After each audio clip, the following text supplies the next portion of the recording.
What's up, guys? Welcome back to another video. Hope you're all doing well today. We are back on some MX simulators today, and as you can see by the track map at the top right, we are on a track by the name of Sorketorp. Now, Sorketorp is what I would really consider like the OG of enduro tracks in this game. It was made by none other than the man himself, Hagvist, who unfortunately is he's not really about in the sim scene anymore.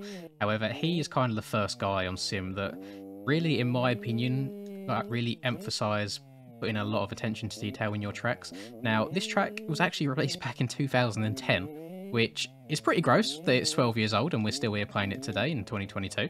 And it's even more interesting, really, when you think about it, that it's probably older than a couple of you watching this. Not many, I would say, but I think there's a couple of you out there that are 12 and below. Leave a comment down below if that is the case, although some of you are probably only a couple of years older than that, I would have thought. And yeah, the fact that it goes back to 2010 is actually nuts. It's got the 2010 traction. Is quite a slippery track. All tracks back then were. I mean, it's only nowadays that you get what I call the concrete traction, where everything just seems to be absolutely flat out on rails everywhere. But this was like the OG of enduro tracks, and everything that you see in front of you now as well is I believe Agvist used the track editor rather than. Oh, hang on, we got to back her up. See, we've got like slippery traction here to kind of replicate the mud. And we're only on the little 125. I believe it was Hagvist that is one of the OGs that used the track editor rather than Photoshop and things. So everything that you see here, all these little rocks that I'm going over, literally made by hand in the track editor, and he's gone in and added specific like rock decals over each individual one by one. And I personally find this sort of thing really, really impressive. Surprisingly, although I did just get a weird bit of frame rate right there, my frames are really good as well, which isn't usually the case for enduro tracks with how many objects there are around. I imagine that this red and white tape that he's got going around the edge of the track probably took a fair amount of time to place all those down and have them kind of not overlapping each other too badly. You can see one or two of them are slightly out of place where they overlap, but the man is only human. You can't expect absolute perfection. And I'm not sure...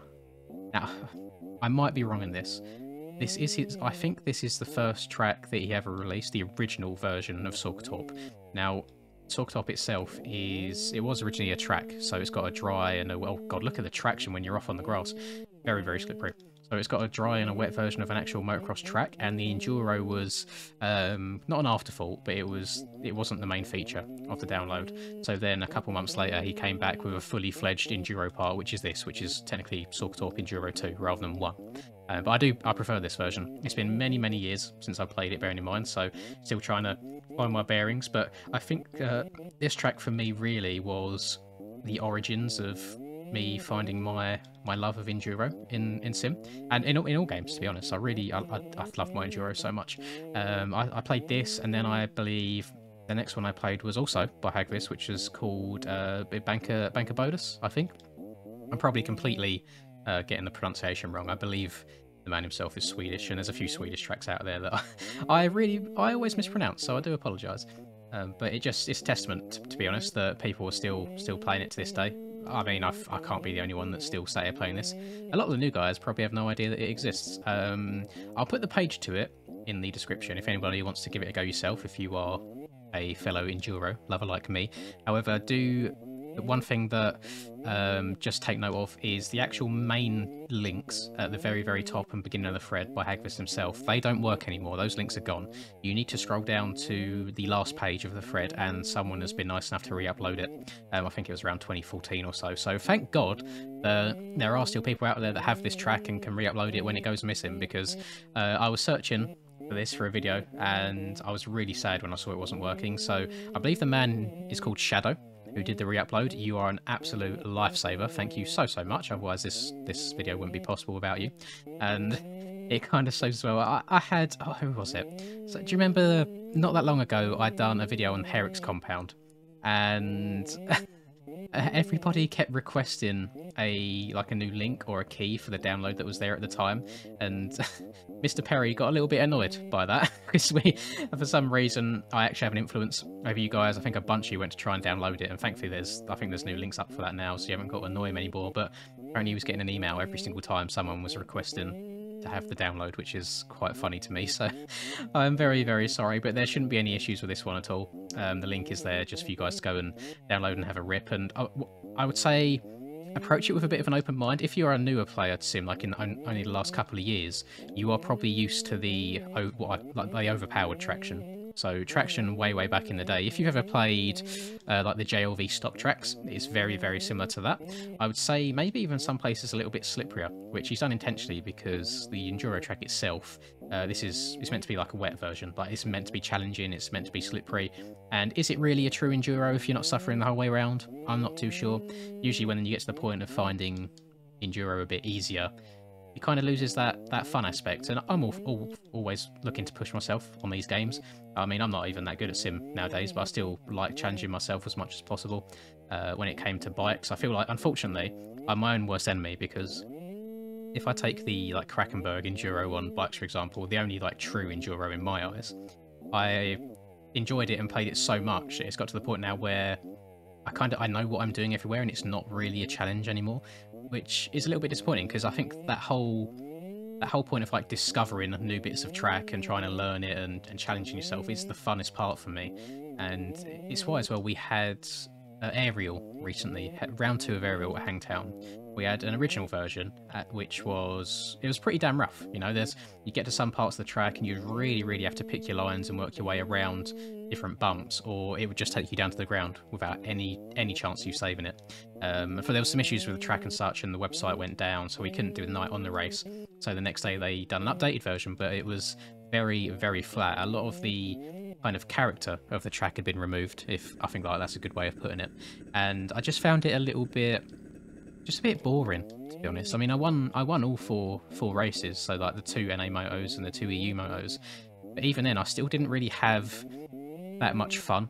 And I think my definition of fun is so much different to everyone else's.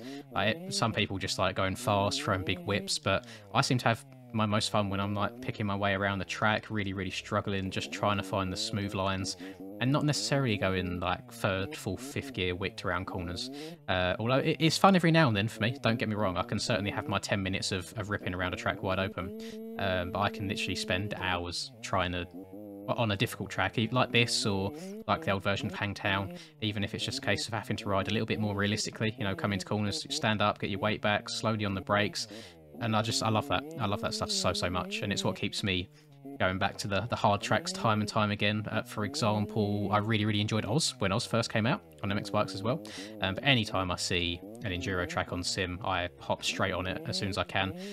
Some of you might know I've mentioned this in a video before, but Enduro and Bankaboda, which I mentioned earlier, that kind of, I think it's his 2nd Enduro release. A little bit different to this. It's more of like a white sand track. Also, just as fun, just as challenging.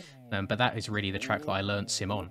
And I feel like there's a big difference in how you play Sim at low speed versus at high speed. I feel like in low speed, you're basically always steering the opposite way to which you want to go to get the bike kind of upright again. Whereas high speed, for the most part, you kind of crank the bike over, and then a little bit later, once you're around the corner, you can then stand the bike up again.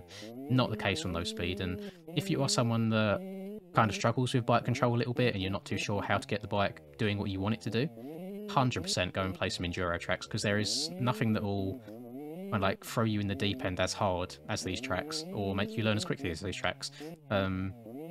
I've played with friends in the past, it doesn't matter on what game, but I see them kind of making the same mistakes over and over again, and then kind of expecting a different result. And that's just, I don't know if I'm kind of programmed slightly differently, or if it's just being a faster learner, but I feel like I learn from my mistakes a lot quicker than other people, which is, it tends to be why if I kind of sit down and I grind a game for a couple of weeks, I can get to somewhat a reasonable level. Like, it doesn't matter what it is, whether it's like an FPS game or a racing game or whatever it may be. I feel like I'm one of them that if I crash in Sim or bikes, for example, there is a reason I crashed. I try and identify that reason and then just try not to do it again. Obviously, a game like Sim, that is incredibly difficult just to learn it just like that. It can be done. You know, you find reasons why you crash, whether it's something you've done directly, or maybe it's something in your setup that might need changing ever so slightly. But either way, once you get to that point where you've got a setup that just completely works for you, then you know, just keep putting in the time and working out what it is that you're doing wrong and how you can go faster. Now, I've not got the same amount of time that the absolute gods at this game have, so I'm never going to get quite to that level, but I'm very happy with where I'm at now in the short amount of time that I've been back playing this. If you've not watched my last sim video, I think it was either my last one or the second to last one, but I had done the EU GP of Mantova.